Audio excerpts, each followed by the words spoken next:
ఇవాళ సుప్రీంకోర్టు ఏం చెప్పిందో తెలుసా? సుప్రీంకోర్టు అసలు ఈ వార్త అంటే ఈ భార్యాభర్తలకు సంబంధించి ఈ తీర్పుని ఇవ్వడానికి గల కారణం ఏంటంటే, ఒక వ్యక్తి, ఒక భర్త, భార్యాభర్తలు ఇద్దరు ఉన్నారు. సో ఆయన సుప్రీంకోర్టుకు వెళ్లే ప్రయత్నం చేశాడు, కోర్టుని ఆశ్రయించాడు. కోర్టుని ఆశ్రయించడానికి గల కారణం ఏంటంటే, అంటే తన భార్య ఎవరైతే ఉన్నారో ఆమె ఆయనకు బట్టలు ఉతకట్లేదు, అదేవిధంగా అన్నం కూడా వండి పెట్టట్లేదు అని చెప్పేసి ఆయన కోర్టు దగ్గరికి వెళ్ళి కోర్టుని ఆశ్రయించే ప్రయత్నం చేశాడు, కోర్టులో ఫిర్యాదు చేశాడు.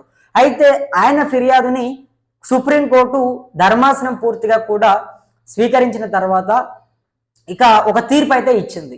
ఆ తీర్పులో కూడా చాలా మంది పెళ్లి కాగానే భార్యలని ఏదో పని మనుషులు అన్నట్టుగా భావిస్తూ ఉన్నారు. పెళ్ళాలంటే మీ అందరికీ కూడా జీవితంలో ఒక భాగస్వామ్యం వాళ్ళు. సో జీవితం అనే ఒక పడవలో భార్య భర్త ఇద్దరు కలిసి ప్రయాణం చేయాలి, అంతేగాని భార్యని ఏదో ఒక పని మనిషి లెక్క మీరు ట్రీట్ చేయొద్దంటూ కూడా సుప్రీంకోర్టు అంటే భర్తలందరికీ కూడా ఒక చురకలు పెట్టింది. సో భర్తలందరూ కూడా ఇప్పుడు భార్యలకు కూడా భార్యలు బట్టలు ఉతుకుతున్నప్పుడు కానీ, వంట చేస్తున్నప్పుడు కానీ భర్తలు వాళ్ళకి సహాయం చేయాలి, వాళ్ళకి తోడుండాలని చెప్పేసి కోర్టు చెప్తా ఉంది.